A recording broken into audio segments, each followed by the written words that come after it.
मोदी सरकार द्वारा लाए गए 3 कृषि कानूनों के विरोध में किसानों का आंदोलन जारी है। दिल्ली की सीमाओं पर धरने पर बैठे किसान संगठनों ने एक बड़ा ऐलान किया है। कोरोना महामारी के दौर में संयुक्त किसान मोर्चा दिल्ली के अस्पतालों में जरूरत के सामान और खाने के पैकेट बांटेगा। संयुक्त किसान मोर्चा ने जारी एक बयान में कहा है कि वो राजधानी के अस्पतालों में जरूरी सामान और खाने के पैकेट बांटेंगे। किसानों का कहना है कि इस अभियान की शुरुआत वो दिल्ली के बस टर्मिनल, रेलवे स्टेशनों से करेंगे। इसके बाद अस्पतालों में भोजन के पैकेट वितरित करेंगे। इसकी पूरी प्रक्रिया आज मंगलवार से सिंघू बॉर्डर से शुरू की जाएगी। इतना ही नहीं, किसानों ने कहा है कि वो धरना स्थल से ऑक्सीजन और जरूरी सामान लेकर गुजर रहे वाहनों की मदद भी करेंगे। देश भर में कोरोना महामारी ने लोगों का जीना बेहाल कर रखा है। वहीं सरकारें और सेना के जवान कोरोना से निपटने के लिए युद्ध स्तर तक लड़ रहे हैं, लेकिन इसके बाद भी कोरोना का कहर जारी है। देश भर में मौतों का आंकड़ा भी रोजाना बढ़ने लगा है।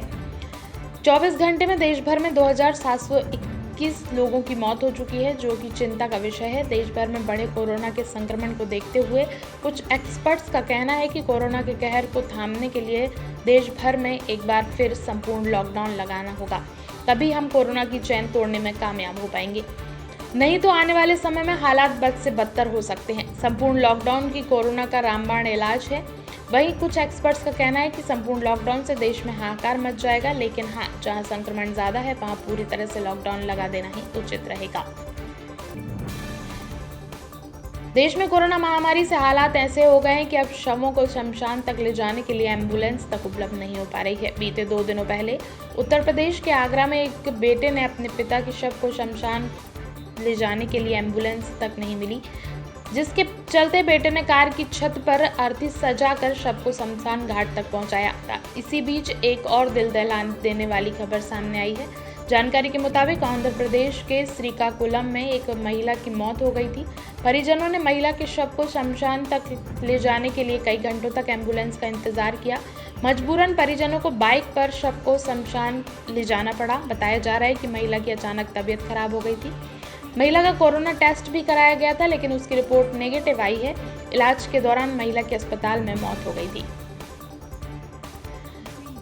उत्तर प्रदेश में कोरोना के मामले लगातार बड़ी संख्या में सामने आ रहे हैं। वहीं राज्य के मंत्री और राजनेता भी कोरोना की चपेट में आ रहे हैं।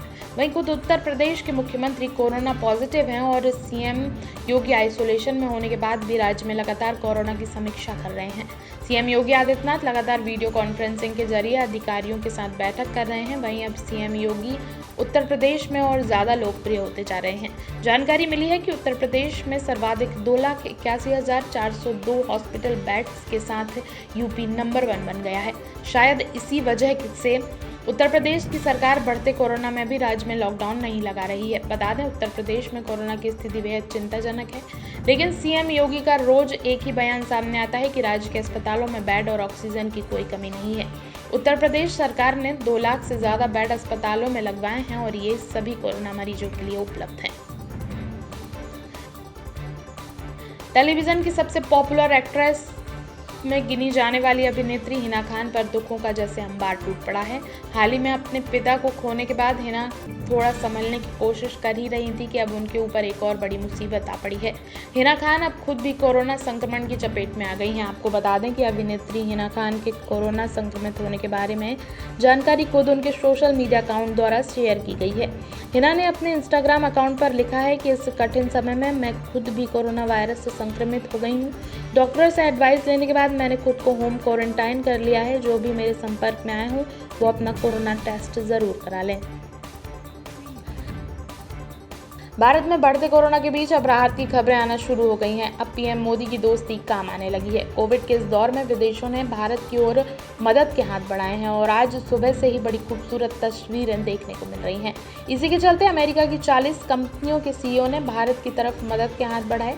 जानकारी के मुताबिक 40 कंपनियों के सीईओ ने एक वैश्विक टास्क फोर्स बनाई ताकि भारत की मदद के लिए संसाधन जुटाए जा सकें। वहीं सोमवार शाम पीएम मोदी ने अमेरिकी राष्ट्रपति जो बाइडेन से बात की। इस बातचीत में अमेरिकी राष्ट्रपति ने भारत की मदद करने का आश्वासन दिया है, जिसके बाद पीएम ने बाइडेन को धन्यवाद दिया। बता दें, उसके बाद अमेरिका के व्हाइट हाउस से कई बयान भी जारी किए गए हैं। अमेरिकी राष्ट्रपति जो बाइडेन ने जारी अपने बयान में कहा कि भारत ने अमेरिका की मदद की थी और हम अब भारत के साथ हैं। रतलाम में आज एक अनूठी शादी हुई जिसमें दूल्हा दुल्हन सहित परिजन पीपीई किट पहने हुए नजर आए। पीपीई किट पहने दूल्हा और आकाश बोरासी है और दुल्हन नेहा। दोनों की ये शादी हुई है रतलाम के एक मैरिज हॉल में। शादी में दूल्हा दुल्हन के परिजन सहित मौजूद थे। तहसीलदार और पुलिस जवान भी इस शादी में मौजूद थे। पीपीई किट पहनकर शादी करने की नौबत आई दूल्हे आकाश की 14 अप्रैल को कोरोना संक्रमित